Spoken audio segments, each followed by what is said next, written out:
bagaimana setelah Rasulullah wafat, siapa yang akan meneruskan kepemimpinan Rasulullah. Bukan meneruskan Rasulullah sebagai nabi ya, tapi nabinya kita itu adalah Nabi Muhammad Nabi terakhir. Tapi yang akan meneruskan perjuangan Rasulullah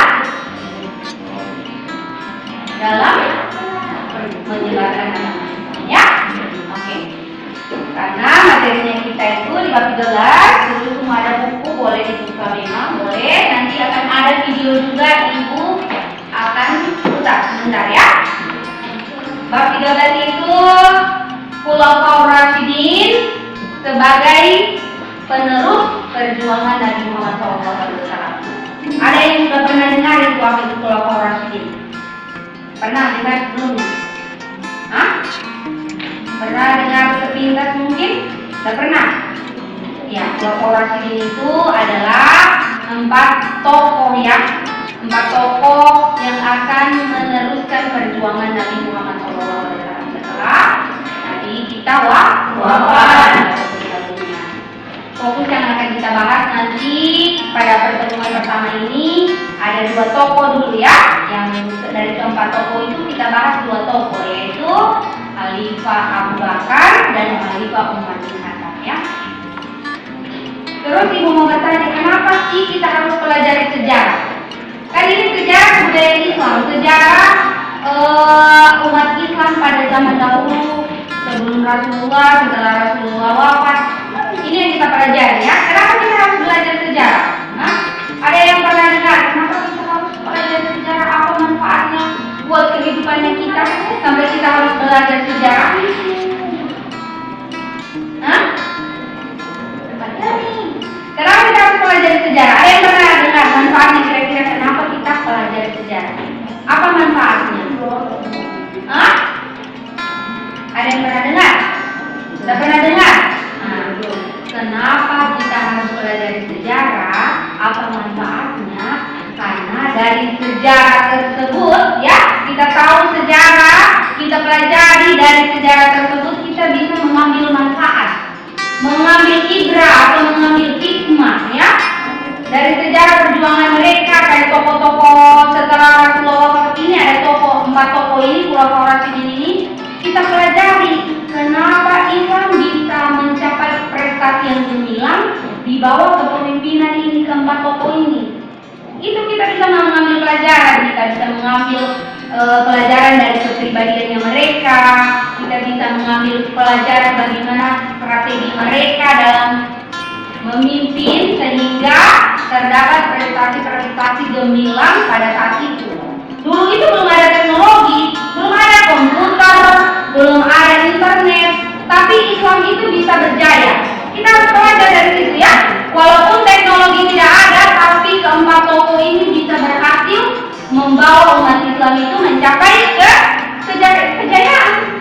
Bisa umat Islam sampai ke benua lain yang tidak cuma di Mekah, di Madinah, tapi melalui keempat tokoh ini Islam melakukan ekspansi, perluasan wilayah sampai keluar, bukan cuma terfokus di Mekah dan Madinah ya.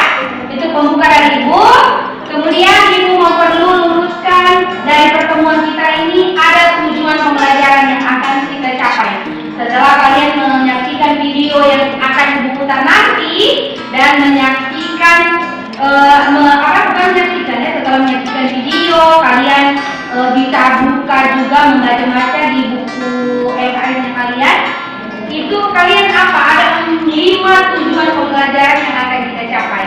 Yang pertama Ibu tulis ya, dari pembelajaran yang kita sebentar ada 5 tujuan. Yang pertama, tujuan pertama, siswa dapat, kalian setelah mengikuti proses pembelajaran, siswa dapat menjelaskan apa pengertian Khulafaur Rasyidin, pengertian dan kedudukan Khulafaur Rasyidin ya. Itu tujuan pertama pembelajaran kita hari ini ya. Tujuan kedua, siswa dapat mengidentifikasi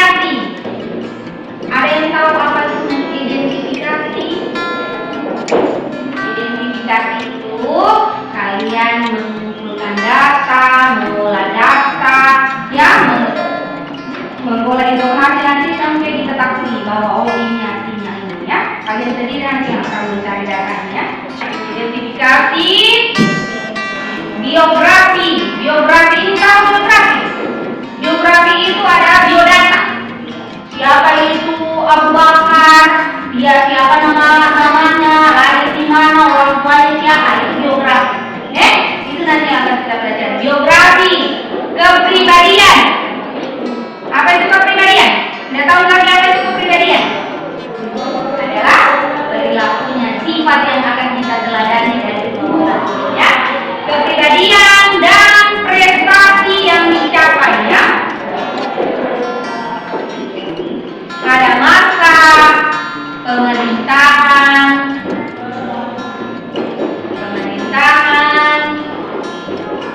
Abu Bakar As-Siddiq, ya. Abu Bakar. Kemudian Abu Bakar As-Siddiq dan siapa khalifah kedua, yaitu Umar bin Khattab.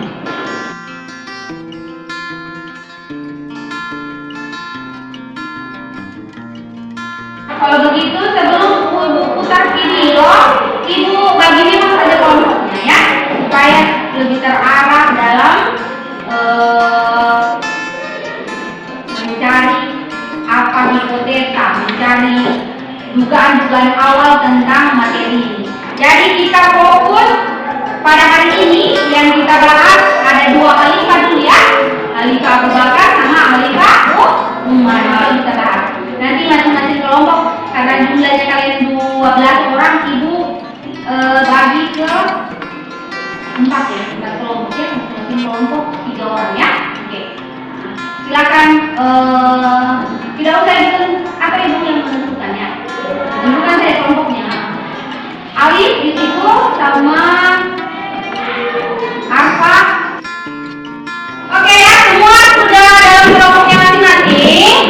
Jadi kita saksikan dulu di video, kemudian kalian sementara video ditutup, perhatikan isi video, kemudian dicatat poin-poin penting terkait apa yang kita belajar hari ini. Oke, ya.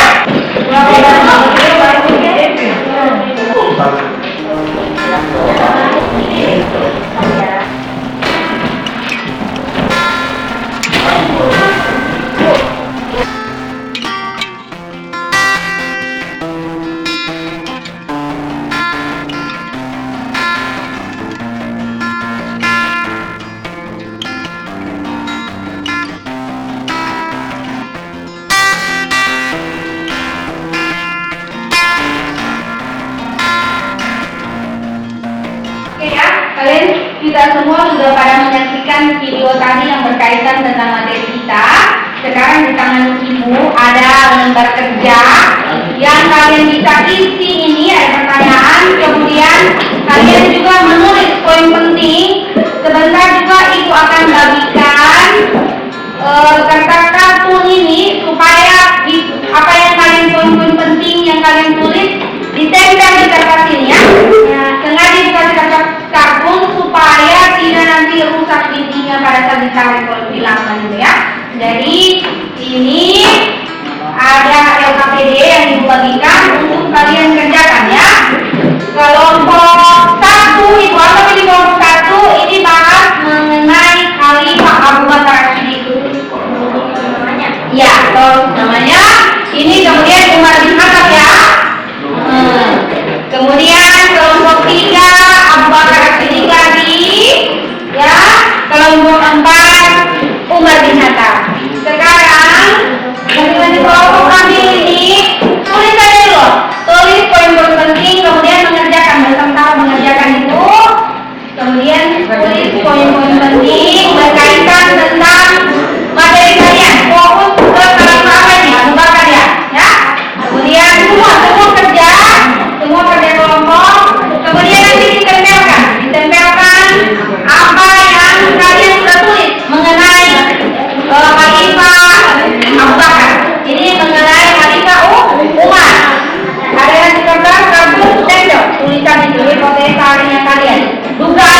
silakan didengarkan presentasinya kelompok 1 yang diwakili oleh Talita. Tentang apa materimu, Talita? Tentang Abu Bakar. Tolong menyimak, kalau ada yang kurang jelas boleh bertanya ya. Buka sebentar. Silakan Talita. Data Abu Bakar Siddiq. Abu Bakar Siddiq lahir pada tahun 573 Masehi dari sebuah keluarga terhormat di Mekah. 2 tahun 1 bulan setelah kelahiran Nabi Muhammad SAW. Nama aslinya adalah Abdullah bin Abu Quhafa. Dia mendapat gelar As-Siddiq setelah masuk Mekah. Kepribadian Abu Bakar Siddiq. Abu Bakar diberi gelar oleh Allah SAW Siddiq, artinya yang benar. Mengapa beliau mendapat gelar ini? Ketika itu Rasulullah SAW melakukan hajj, yaitu melakukan perjalanan malam dari Masjidil Haram di Mekah ke Masjidil Aqsa di Madinah, bernaik ke langit sampai diberi tugas oleh Allah berupa sholat 5 waktu kali sehari semalam. Ketika berita ini disampaikan kepada orang kafir Mekah, sedangkan orang kafir Mekah tidak mempercayainya. Bahkan mereka menganggap Nabi Muhammad SAW melakukan kebohongan, akan tetapi Abu Bakar langsung membenarkan apa yang dikatakan oleh Nabi tersebut. Prestasi Abu Bakar Siddiq: 1. Memerangi orang-orang yang keluar dari Islam atau murtad. 2. Memerangi orang-orang yang bukan membayar zakat. 3. Memerangi orang-orang yang mengaku Nabi atau Nabi palsu. Ya. Sekarang jadikan kita sudah mendengarkan bersama presentasi tentang dugaan sementara, kesimpulan sementara tentang Khalifah Abu Bakar As-Siddiq yang dipresentasikan oleh Talita ya. Adakah pertanyaan dari kelompok lain yang tidak dipahami? Ada. Siapa? Arfa? Ya silakan Arfa bertanya. Mengapa Abu Bakar diberi gelar As-Siddiq? Karena ketika itu pada peristiwa salam diberi tugas oleh Allah berupa sholat 5 kali sehari semalam. Ketika berita ini disampaikan kepada orang kafir Mekah, serentak orang-orang kafir Mekah tidak mempercayainya. Bahkan mereka mengatakan bahwa Nabi Muhammad melakukan kebohongan, akan tetapi Abu Bakar membenarkan apa perkataan Nabi Muhammad SAW. Jadi Arfa, menurut Talita, kenapa Abu Bakar diberi gelar As-Siddiq? Karena terjadi itu latar belakangnya peristiwa Isra Miraj ya. Peristiwa Isra Miraj itu di mana Rasulullah menyatakan bahwa dia dipanggil oleh Allah melakukan perjalanan ke Sidratul Muntaha ya, untuk menerima perintah sholat. Nah, orang-orang kafir Quraisy itu menertawakan Rasulullah, menganggap bahwa Rasulullah ini berbicara yang bohong, yang mengada-ngada. Tapi tidak seperti Abu Bakar. Abu Bakar langsung mempercayai dan membenarkan apa yang diceritakan oleh Rasulullah. Sehingga oleh Rasul dia diberi gelar As-Siddiq, berkata benar, membenarkan ya, jujur ya. Itu gelar As-Siddiq untuk Abu Bakar. Adakah pertanyaan lain dari kelompok lain? David mau bertanya mengenai Abu Bakar atau Abu Bakar masuk Islam? Talita, bagaimana prosesnya Abu Bakar masuk Islam? Tadi sudah dijelaskan apa ya? Sudah paham ya penjelasannya Talita tentang kenapa? Sudah paham ya? Oke, silakan. Adakah yang pertanyaan lain? Siapa yang pertanyaan lain? Adakah pertanyaan lain terkait tentang hal ini? Silakan. Oh boleh ya? Ainun dulu. Pada masa pertandingan satu memerangi orang-orang yang keluar dari Islam atau murtad, 2 memerangi orang-orang yang enggan membayar zakat, dan 3 memerangi orang-orang yang sengaja mengaku Nabi palsu. Ya, jadi Ainun sudah dengar penjelasannya Talita? Prestasinya Abu Bakar ya? Apa ulangi Talita prestasinya Abu Bakar? Memerangi orang-orang yang keluar dari Islam atau murtad, memerangi orang-orang yang enggan membayar zakat, dan memerangi orang-orang yang mengaku Nabi palsu. Oke, 3 ya. 3 prestasi Talita. Sekarang ada tadi Amin juga. Coba Amin. Sifat-sifat apa yang dimiliki Abu Bakar As-Siddiq Talita? Adakah teman yang lain bisa bertanya? Kalau tidak bisa, tegas dan Amin yang bisa di kepribadiannya Abu Bakar yang bisa kita teladani adalah tegas dan berani. Oke ya, jelaskan. Boleh ya? Umar dilahirkan di kota Makkah dari suku Bani Nadir, salah satu rumpun suku Quraisy. Suku terkenal di kota Makkah saat itu. Ayahnya bernama Khattab bin Nufail al-Sir al-Quraisy dan ibunya Hasinah binti Quraisy. Kejadian Umar bin Khattab. Umar bin Khattab bin Nufail bin Abdul Uzza atau lebih dikenal Umar bin Khattab adalah salah seorang sahabat Nabi Muhammad SAW yang juga adalah khalifah kedua setelah Abu Bakar As-Siddiq. Presentasi Umar bin Khattab: 1. Melakukan perluasan wilayah. 2. Membuat dan menetapkan kalender Hijriyah. Terus sudah. Tadi penjelasan dari Ainun tentang biografi, tentang kepribadian, dan tentang prestasinya Khalifah Umar bin Khattab. Adakah pertanyaan? Saya. Silakan. Talita. Mengapa Umar bin Khattab diberi gelar Al-Faruq? Kenapa gelar Al-Faruq? Orangnya yang cerdas dan sebenarnya bisa dipisahkan. Mana yang benar? Mana yang benar?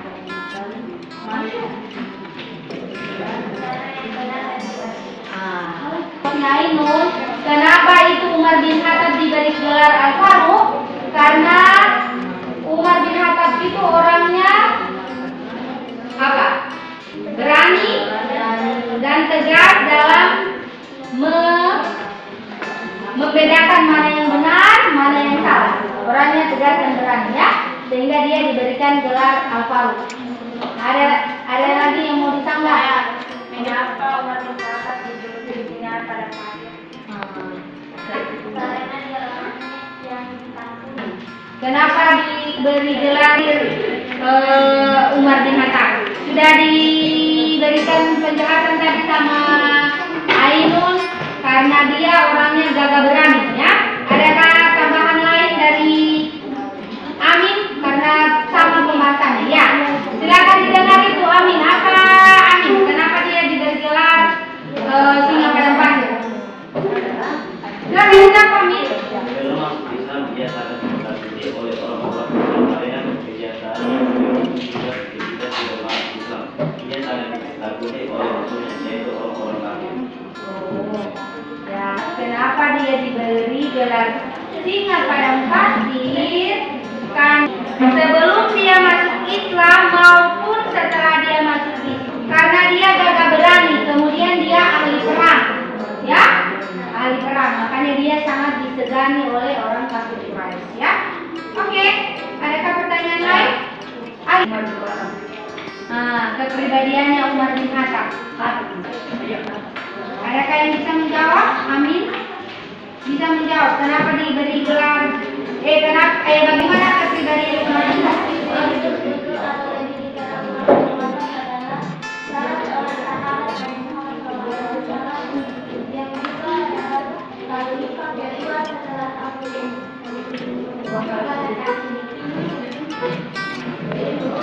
Oke, sudah penjelasannya tadi Ainun, silakan ada yang mau bertanya? Umar bin Khattab ketika menjadi khalifah. Apa saja yang didapatkan atau dicapai pada masa Khalifah Umar bin Khattab? Ada yang? Ainun mau menjawab tapi pencapaian atau yang dilakukan oleh Khalifah Umar bin Khattab pada masa dia memerintah ada dua yang sudah disebutkan apa ya? Yang pertama adalah apa-apa? Melakukan perluasan wilayah. Yang kedua membuat dan menetapkan kalender Hijriah. Kalender Hijriah yang sekarang, kalender Islam ya, tahun yang Muharram, bulan yang Muharram, Syawal, seperti itu kalender Hijriah ya. Oke. Ada Umar. Kepribadiannya Umar bin Khattab. Ada yang bisa menjawab kalau Amin. Nah, silakan jawab amin. Kepribadian umat yang tegas dan berani menentang yang salah dan berjuang yang benar. Kepribadiannya Umar adalah Umar itu berkepribadian tegas dan pemberani ya. Dia berani membedakan yang benar dia perjuangkan. Ya, kalau benar dia perjuangkan. Kalau salah dia bilang salah. Itu adalah kepribadian yang menonjol dari Khalifah Umar bin Khattab. Oke, masih ada penjelasan ya? Kedudukan Umar bin Khattab. Apa saja kedudukan Umar bin Khattab? Kedudukan atau tugasnya? Nah, maksudnya tugasnya Umar bin Khattab ini apa? Sebagai khalifah apa tugasnya? Hah? Ada yang bisa menjawab tugasnya khalifah apa? Sudah semua ya? Sudah angkat kelompok semua sudah mempresentasikan tentang khalifah Abu Bakar dan khalifah Umar. Sudah semua tahu biografinya, sudah semua tahu kepribadiannya, sudah tahu apa prestasi yang dicapai. Silakan sebelum tapi Ibu lihat tadi alhamdulillah Ibu kita berikan reward atau penghargaan untuk kelompok 1. Ibu rasa Ibu pantau tadi cara menjelaskannya bagus, kemudian presentasinya bagus pada saat menjelaskan tentang khalifah apa tadi? Abu Bakar ya? Ya. Berikan dulu aplaus untuk kelompok 1 ya. Ibu, yang Ibu pantau mereka sudah bagus, ada mungkin kekurangan sedikit tapi yang Ibu pantau dari beberapa kelompok agak menonjol kelompoknya si Talita ya. Menunjuk kelompok Talita dalam mempresentasikan materinya ya. Oke, kemudian sebelum Ibu tutup di setor itu tadi LKPD yang Ibu sudah bagikan, kemudian buat resume, tinggal dikumpul tadi itu yang poin-poin penting yang terkait 3 itu ya, biografi, apalagi kepribadian sama prestasi. Buat poin penting catat tulis setor ke Ibu. Insya Allah pertemuan minggu depan kita bahas tentang Khalifah Utsman bin Affan dan Ali bin Abi Thalib. Ya, kita bahas itu minggu depan. Ya, sebelum Ibu tutup kita berdoa dulu semoga pembelajaran kita hari ini bermanfaat dan bisa kita ambil pelajaran dari kedua khalifah tersebut ya. Prestasinya, apa kepribadian yang bisa kita teladani dari kedua khalifah ini ya. Ibu anggap pertemuan hari ini kita tutup dengan doa. Minggu depan insya Allah kita masuk lagi pembahasannya tentang dua khalifah ya, Utsman dan Ali bin Abi Thalib. Ya, silakan tulis sebelum tulis poin-poin pentingnya tadi ya, sudah ada tak? Yang untuk poin-poin pentingnya, kemudian LKPD-nya tadi itu silakan disetor ke Ibu ya. Ibu mau ambil nilai ya. Oke. Siapa yang mau pimpin doa? Oke, silakan.